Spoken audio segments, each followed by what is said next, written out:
ya estoy junto al obispo de Gualeguaychú, Monseñor Jorge Lozano. Monseñor, gracias por estar aquí, el esfuerzo. Buenas noches, un gusto. Bueno, antes que nada le quiero preguntar por esta encíclica Verde, porque nos está costando adaptar al término. Me gustaría que nos explique de qué se trata esta encíclica Verde que se presentó. La encíclica es un documento que hace el Papa para enseñar sobre algún tema. Bien.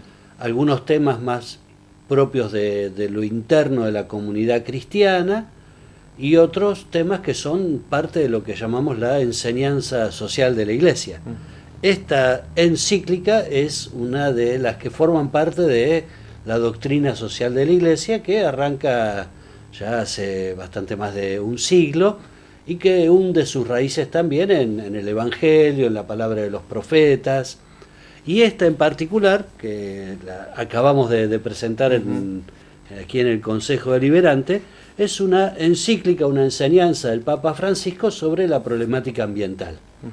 La llamó él Laudato Si, que son las primeras expresiones del cántico de San Francisco de Asís, el cántico de las criaturas, que habla del hermano Sol, la hermana Luna, de un modo de vinculación con la naturaleza desde un vínculo fraterno y amigable, y le puso como subtítulo sobre el cuidado de la casa común, como para mostrarnos que el planeta no es primariamente una fuente de recursos económicos, sino el lugar donde habita la familia humana.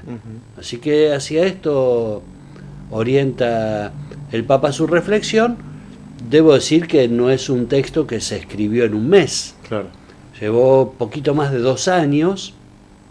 La metodología que utilizó Francisco fue hacer un primer borrador y darlo a distintos perfiles de personas. Lo dio a un grupo de científicos para que hicieran aportes desde la comunidad científica internacional, a un grupo de biblistas, a referentes de otros credos, para que también tuviera un tono interreligioso en cuanto a algunos aportes, y entonces recoge parte de la tradición judía, parte de la expresión de otras iglesias cristianas, también de autores espirituales vinculados al mundo musulmán, a un grupo de filósofos de distintas corrientes y también algunos teólogos. Y con esos aportes que fue recibiendo principalmente durante el primer año, durante el segundo se dedicó a ir analizando, estudiando y con un equipo de trabajo a hacer la síntesis y la incorporación, y desarrollar entonces su pensamiento en esta problemática ambiental. ¿Hace referencia a alguna problemática puntual o es general? No, describe problemáticas bien puntuales. Sí. En el primer capítulo, después de hacer una introducción general, aborda precisamente una especie de punteo de cuáles son los problemas ambientales más comunes, y toma desde la contaminación de ríos y océanos, el problema de los residuos tóxicos, la contaminación ambiental, las industrias extractivas y sus riesgos, la problemática vinculada a la fumigación, pasa la cuestión de la minería, pasa revista a los distintos problemas, y particularmente se detiene más en lo que hace al cambio climático. Claro. Y luego analiza las raíces humanas del cambio climático. Justamente recién en la presentación que hacíamos, un hombre de formación académica desde las ciencias meteorológicas, él nos ilustraba cómo había cambios climáticos que se daban por procesos naturales, pero que habitualmente tardaban entre 3.000 o 5.000 años, y aquí este cambio climático se está produciendo en menos de 200 años, claro. Lo cual nos llama la atención para poder analizar las raíces que tienen que ver fundamentalmente con la emanación de gases de efecto invernadero, lo que tiene que ver con el exceso de carbono en la atmósfera, o lo que hace al agujero de ozono, de la capa de ozono. Así que, digamos, hay una serie de elementos que el Papa plantea en este capítulo que después van a tener también una reflexión a partir de lo que es el estilo de vida, el estilo de producción, el exceso de valor del dinero en cuanto a ganancias en la producción a cualquier costo, y bueno, y algunas pistas de superación, y también una iluminación desde la enseñanza bíblica, tanto de la tradición de Israel como del cristianismo y otras tradiciones religiosas. Y en una zona muy delicada, digo, presentarlo aquí en Gualeguaychú, donde tenemos un conflicto ambiental importante, ¿no? Sí, seguramente. Es que hoy es difícil encontrar en el país alguna zona que no tenga un conflicto ambiental importante, porque en las provincias que están cerca de la cordillera tienen cuestionamientos acerca de la minería o de industrias extractivas vinculadas al petróleo. Claro. En otros lugares de la pampa húmeda, más bien la problemática está en la rotación de los suelos para evitar su desertificación, la problemática de los cambios en el régimen de las lluvias y cómo esto provoca desde inundaciones a sequías según algunos periodos. En algunas provincias del norte, lo que es la tala indiscriminada de bosque nativo y la extensión de la frontera agraria, y en el sur los procesos de desertificación que van avanzando y extendiendo la Patagonia hacia el norte. Así que estemos donde estemos, claro, hay alguna situación vinculada a la cuestión ambiental, y en todos los lugares cómo se hace el tratamiento de la basura, de los efluentes cloacales, la contaminación que producen algunas industrias. Así que, si bien nosotros estamos en una ciudad particularmente preocupada de la cuestión ambiental y lo que han sido años emblemáticos en cuanto a la lucha y la participación ciudadana, sin embargo, esta preocupación está en todos lados. Casualmente me decía que viene de Venado Tuerto, zona de muchos agrotóxicos, ¿no? Sí, y donde allí me planteaban, en alguna de las ciudades donde presentamos esta encíclica, la problemática de la basura, el problema de la inundación de muchos campos, otros que hacen canales para desagotar campos, pero que terminan trasladando el problema de la inundación a otros arroyos que también desbordan sus márgenes o que provocan la extensión de algunas lagunas. Así que la problemática está realmente muy presente en todos lados. ¿Esta encíclica se puede adquirir, se imparte solamente desde la iglesia? ¿Está abierto para que cualquiera pueda comprarlo, tenerlo? Aquí en la ciudad de Gualeguaychú, en la librería Ágape, seguro que está ahí junto a la catedral, y cualquiera que quiera puede ir y comprarla, no es de un costo elevado. Te diría, tiene el costo de 4 empanadas en cualquier local donde uno va a comprarlo, las encarga, ¿no? Así, o sea, que accesible para, sí, para sí, todos. Sí. No quiero dejar de preguntarle, porque usted sabe muy bien que muchos escuchan, muchos empresarios escuchan esto, saben que por ahí con alguna empresa o con lo que están explotando están haciendo daño ambiental, pero no toman conciencia. ¿Por qué cree que pasa esto? Digo, se prioriza lo económico por lo ambiental, ¿no? A veces hay una especie de ignorancia no ingenua. ¿Y qué quiero decir con esto? Que se mira para otro lado porque es más cómodo. Y no se afrontan los problemas desde la veracidad. Y esto sucede a veces con empresarios y a veces también con funcionarios o legisladores.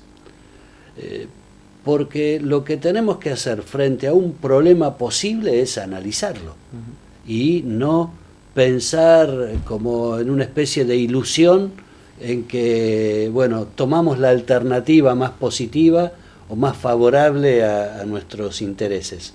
En esto tenemos que ser serios, confiar también en lo que la comunidad científica va avanzando.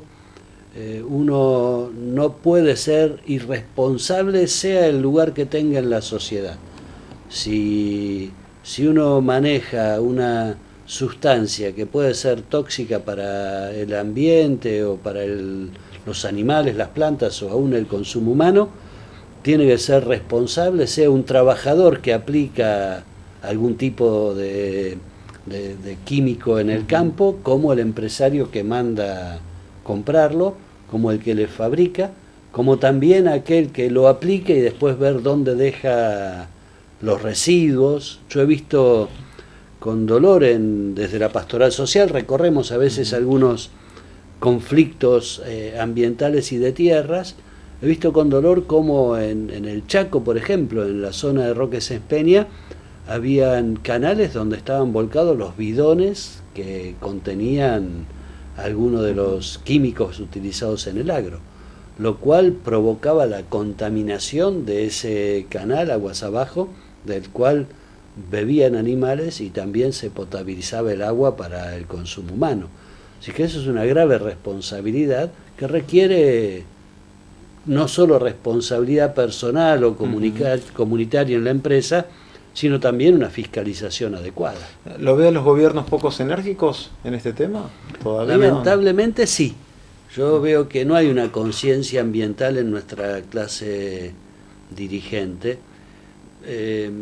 Yo lo que veo es que este tipo de problemáticas necesitan varios años para poder lograr algunos resultados eficaces, y parte de lo que hablabas en la introducción, ¿no? En cuanto a las propuestas de gobierno, en general se trata de buscar medidas de efecto a corto plazo y que dentro de 4 años uno pueda tener algo para mostrar. En esto, si se cuidó el ambiente, uno no tiene mucho para mostrar dentro de 4 años, y más bien serán cuestiones que se puedan resolver en el mediano o largo plazo. Lo llevo a la gira que está haciendo el Papa Francisco, lo hizo por Cuba, está en Estados Unidos. Yo le quiero preguntar su impresión. Me sorprendió la anécdota que me contó fuera de aire cuando me dijo que se emocionó escuchándolo cuando estaba en el auto. ¿Cuál es su sensación de todo lo que está pasando en Estados Unidos con la presencia del Papa?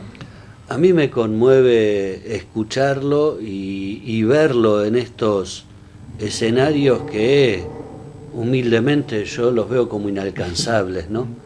Y pensar que un hombre común que ha caminado en nuestras calles, celebrado misa en nuestros templos, que ha sido parte de nuestra vida cotidiana, y en este sentido no digo solo de la iglesia, sino también porque él ha tenido un vínculo muy lindo de amistad con personajes del ámbito judío, musulmán, de la cultura, ¿no?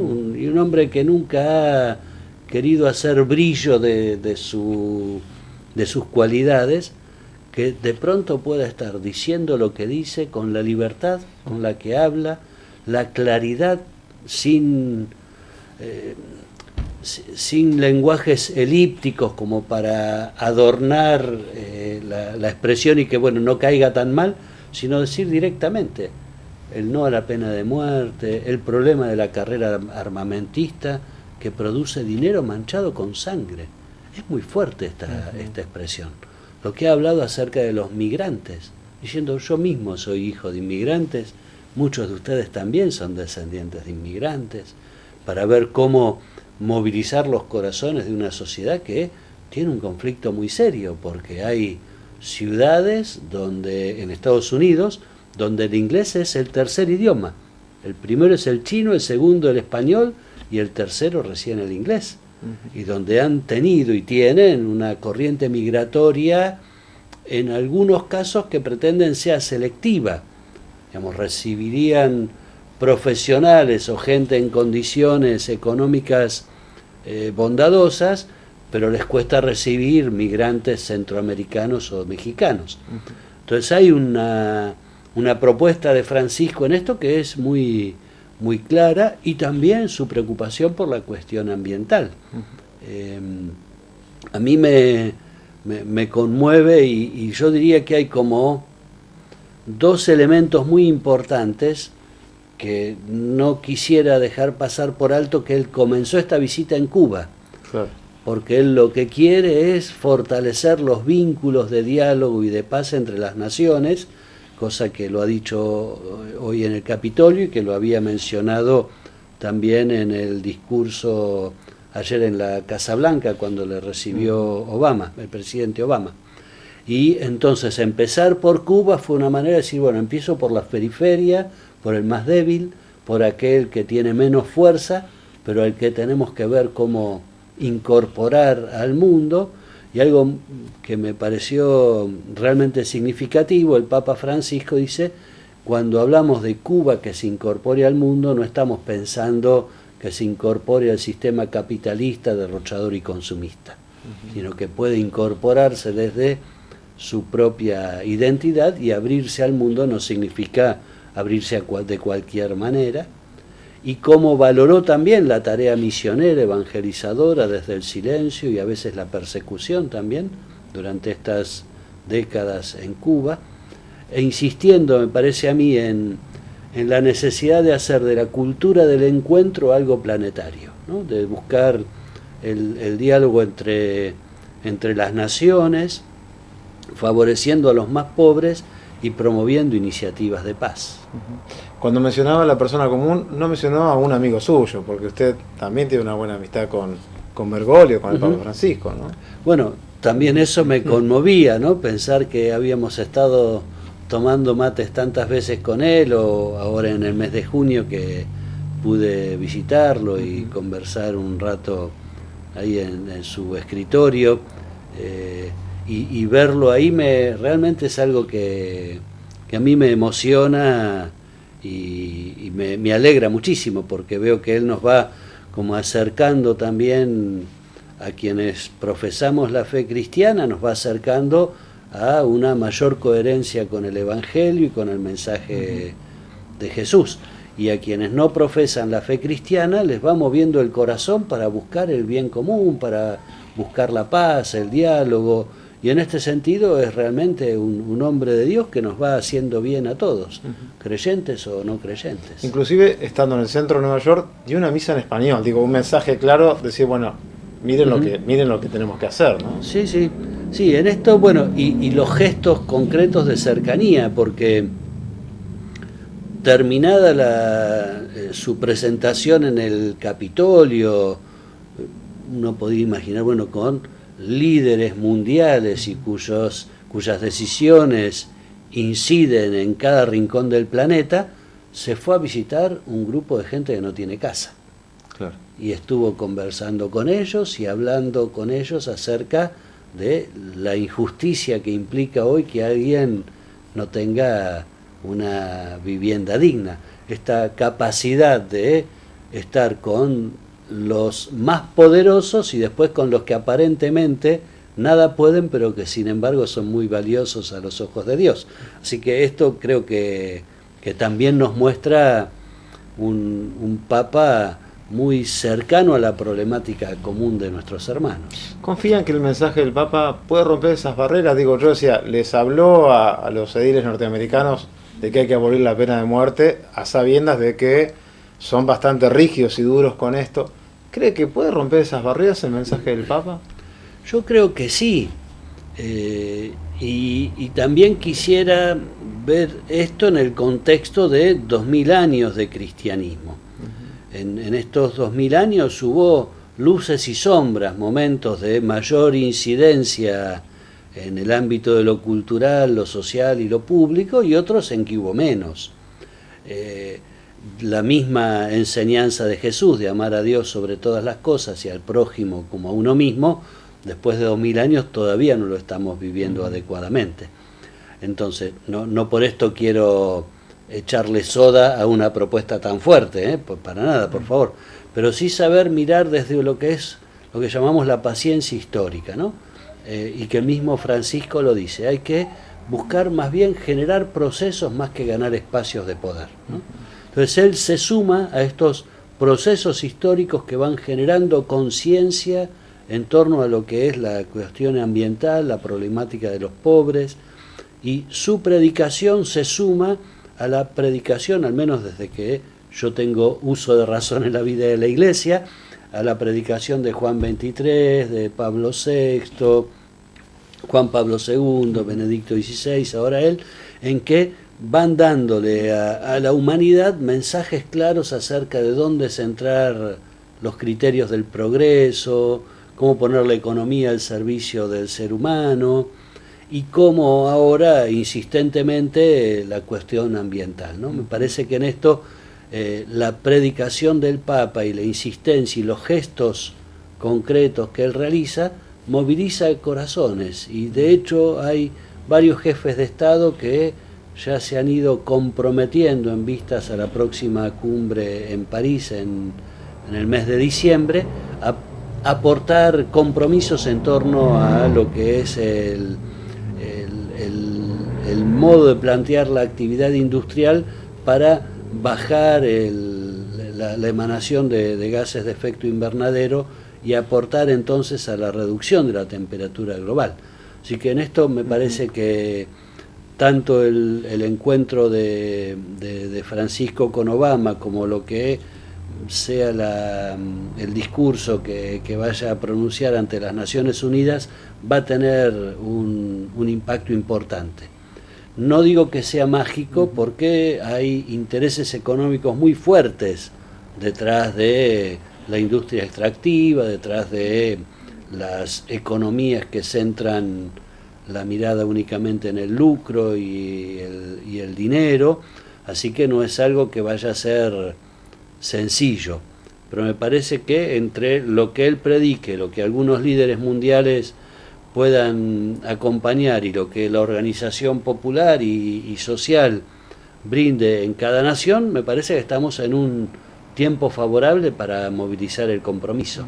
Una última con respecto al Papa, porque recuerdo cuando en marzo del 2013 hablamos de la elección de Bergoglio como Papa, usted me decía, bueno, ojalá que pueda hacer, ojalá que pueda dar su impronta. Lo llevo a este encuentro, no pudimos charlar aquí tomando mate con el Papa, después de 2 años y algo del pontificado. ¿Cómo lo vio? ¿Cómo lo analizó y cómo lo encontró? Yo lo veo con mucha tranquilidad y mucha paz, con la certeza de estar conducido por el Espíritu Santo y con una entrega muy grande en el servicio a los demás. Yo lo vi sereno, lo vi contento y con decisiones importantes para seguir llevando adelante esta tarea de predicar por la paz, por el amor, y para insistirnos más en abrir el corazón a Dios y a los hermanos. Yo estoy muy contento con todo lo que él ha podido hacer y también esperanzado en que pueda seguir haciendo, y que también nosotros, los obispos, los sacerdotes, los catequistas, los docentes, los que son voluntarios en Cáritas, los que vienen a misa los domingos, los que vienen a misa salteado, los que vienen muy de vez en cuando, y los que tienen otra fe religiosa o los que no tienen ninguna expresión religiosa en su vida, que puedan sentir esta presencia que nos moviliza y nos ayuda a replantearnos algunas cosas y ver cómo particularmente quienes estamos en la Iglesia Católica, cómo vamos dando pasos para acompañar estos gestos y enseñanzas que el Papa nos propone. Y particularmente lo digo esto de la Iglesia en la Argentina, ¿no? Hace 2 años, a poquitos meses de haber sido elegido él Papa, yo hablaba con un obispo español y le preguntaba a él cómo veían en España al Papa, ¿no? Y él me dijo algo muy lindo en ese momento, pero comprometedor. Me dice, no te equivoques, el mundo lo mira al Papa, sí, pero sobre todo mira a la Iglesia en la Argentina. Porque el Papa dice que hay que ser más misioneros y enseguida miramos a ver si en Argentina están siendo misioneros. El Papa dice que quiere una iglesia pobre y para los pobres, y enseguida vemos cómo lo están haciendo en la Argentina. Y de acuerdo a lo que ustedes hacen es lo que nosotros vemos que podemos, no podemos o hasta dónde. Así que ustedes tienen una responsabilidad muy grande en mostrar en la experiencia concreta en su país el modo en que el Papa está predicando. Y eso a mí me chocó un poco, porque al principio no me gustó mucho, pero después dije, bueno, que bueno que alguien sea capaz de decirlo y que veamos de verdad, ¿no?, cómo en su propia casa le hacemos caso a lo que él nos va enseñando y orientando. ¿Y le están haciendo caso en la propia casa o no tanto? Yo creo que todavía no del todo. Me parece que nos cuesta todavía tener una actitud de mayor salida, de más impulso misionero, de más cercanía, y lo planteo siempre en el plus, porque lo estamos haciendo, ¿no? Bueno, la gente que nos está recibiendo en su casa lo sabe. Estamos teniendo, por ejemplo, para con los drogadictos, un espacio de trabajo muy importante en el Hogar de Cristo Nazaret. Y vienen de 20, 30, 40, según cada día, pero hay muchos más en la ciudad. Entonces ahí estamos haciendo, pero necesitamos más compromiso, ¿no? Claro. Se organizan misiones populares, pero hay lugares de la ciudad donde todavía no hemos llegado. Bueno, ahí tenemos que reforzar más nuestra tarea, nuestro entusiasmo, así que tenemos mucho por hacer en un camino que el Papa nos va indicando. Y esto lo digo yo desde lo que es lo que a mí me corresponde como responsabilidad, pero si lo amplío a todo el país, yo te diría, bueno, estamos caminando, pero necesitamos dejar que el espíritu nos empuje un poquito más todavía.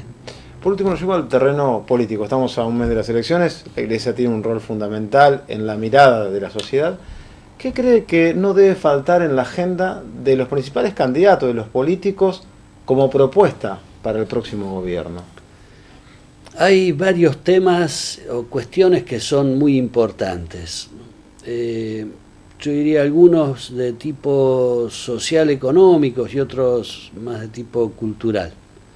En cuanto a lo económico, la cuestión de la inflación es un problema muy serio y que deteriora particularmente a quien vive de changas o tiene un trabajo estable pero con baja remuneración, porque hay un deterioro del poder adquisitivo o de quien tiene algún plan social. Dentro de esto también es importante generar espacios de trabajo, fuentes de trabajo. El camino para poder salir de la pobreza es el trabajo dignamente remunerado, porque es lo que hace que la persona pueda desplegar sus capacidades e integrarse en la sociedad desde el ámbito laboral. Otro elemento muy importante es el que tiene que ver con la educación y poder brindar una educación que no solo contenga a los chicos dentro del sistema escolar, sino que tengan también una mayor trabajo en su aprendizaje, ¿no? Lo notamos cuando algunos chicos fracasan en los primeros años de la facultad o el profesorado porque han pasado sin problemas los años del secundario, pero no han aprendido a estudiar. Y entonces empiezan ahí a tener dificultades, o aún en los chicos de edad primaria. Lo que hace a la pobreza también es algo importante. En distintos lugares del país hay bolsones o núcleos duros de pobreza a los cuales cuesta mucho poder llegar. Lo que tiene que ver también con el drama del narcotráfico y el crimen organizado. Ayer conmemorábamos en el país el Día de Lucha contra la Trata de Personas, y esto también es un flagelo importante. El crimen organizado en nuestra patria tiene como varias expresiones o varias canastas de negocios, ¿no? Pero vinculado siempre a una misma cabeza: el narcotráfico, la trata de personas, el tráfico de armas y en algunos lugares el robo de vehículos y lo que hace a la venta de autopartes. Y quienes están en uno siempre están vinculados a través de la tecnología o a través de la corrupción, y es realmente preocupante. Y en esto vemos que a veces hay operativos antidroga, que van presos los que están encargados de llevar un cargamento de un lado para el otro, pero cuesta que se vean cuáles son los peces gordos, como se dice, ¿no? Así que en esto hay una deuda pendiente, y también en las campañas políticas deberían estar estos temas, y a nivel presidencial también debería estar el rol de la Argentina en el mundo, ¿no? Su vínculo con la patria grande latinoamericana, el tipo de negocios y tratos que se piensan con China, con Estados Unidos, con la Unión Europea, en el ámbito del Mercosur, de la UNASUR. Me parece que en esto las campañas políticas todavía no han tenido una voz clara que permita ver cuáles son las propuestas de gobierno. Dos últimas preguntas. Cuando usted es uno de los hombres más importantes de la Iglesia argentina, cuando la Iglesia hace alguna crítica de algunas que mencionó, alguna problemática, el gobierno rápidamente no mira tanto la crítica, sino que dice, bueno, la Iglesia está diciendo lo que no es, no corresponde, por ahí hasta contradice. ¿Por qué cree que pasa eso? ¿Por qué hay poca capacidad por ahí de autocrítica de lo que la Iglesia ve y brinda como panorama, ¿no? A veces hay una actitud defensiva y de negación de la realidad. Y en esto lo vemos en cuanto, por ejemplo, las dificultades para reconocer los índices de inflación o los niveles de pobreza. Más allá de que uno pueda coincidir en que la pobreza es de 25, 22 o 28, digamos, hay un nivel alto de pobreza que no se puede dejar de mirar, ¿no? Entonces a veces, y nosotros desde la comunidad cristiana, los obispos, la gente de Cáritas o los que hacemos algún tipo de señalamiento, no es porque querramos ocupar un espacio de poder, no es para decir, bueno, yo quiero ir de gobernador en lugar de este gobernador para hacer las cosas mejor. No, es simplemente decir, mirá, en la vida cotidiana nosotros percibimos esto y que vemos que es un problema serio que tenemos que ver cómo llevar adelante, ¿no? Cuando señalamos que hay una necesidad de proveer mejor a la alimentación de la niñez y que hay niños desnutridos, que hay niños malnutridos, en realidad no queremos acusar y decir, bueno, este es el culpable. Lo que queremos ver es con quiénes hacernos cargo de atender a esta realidad tan importante, ¿no? Y que provoca daños perdurables, o lo que vemos con el consumo de droga. Digamos, estar en discusión si somos un país de consumo, de tránsito, de elaboración. Yo lo pensaba a veces como discutir si el triángulo tiene 3 lados. Y bueno, digamos, quien quiera discutir si tiene 3 lados el triángulo, que lo discuta. A nosotros nos interesa saber que dentro de ese triángulo hay personas y hay gente a la cual asistir, acompañar, y son aquellos en los que vemos el rostro sufriente de Cristo, y como el Papa Francisco nos dice, bueno, tenemos que ir y tocar la carne sufriente de Cristo en el pueblo. Ese es nuestro ánimo y nuestro deseo de servicio. Y la última, el Papa Francisco, al ser argentino, mejoró la relación de la Iglesia un poco con el gobierno nacional. Lo que no quiero dejar de preguntarle es, cualquiera de los candidatos que ve que puedan ser presidente en la Argentina, ¿confía en que haya una mejor relación de la Iglesia con el gobierno? Nosotros desde la Pastoral Social hemos recibido desde febrero hasta antes de las PASO prácticamente a todos los precandidatos a la presidencia, y hemos tenido muy buenos momentos de diálogo, reuniones de trabajo muy buenas acerca de algunos de estos temas que hemos planteado.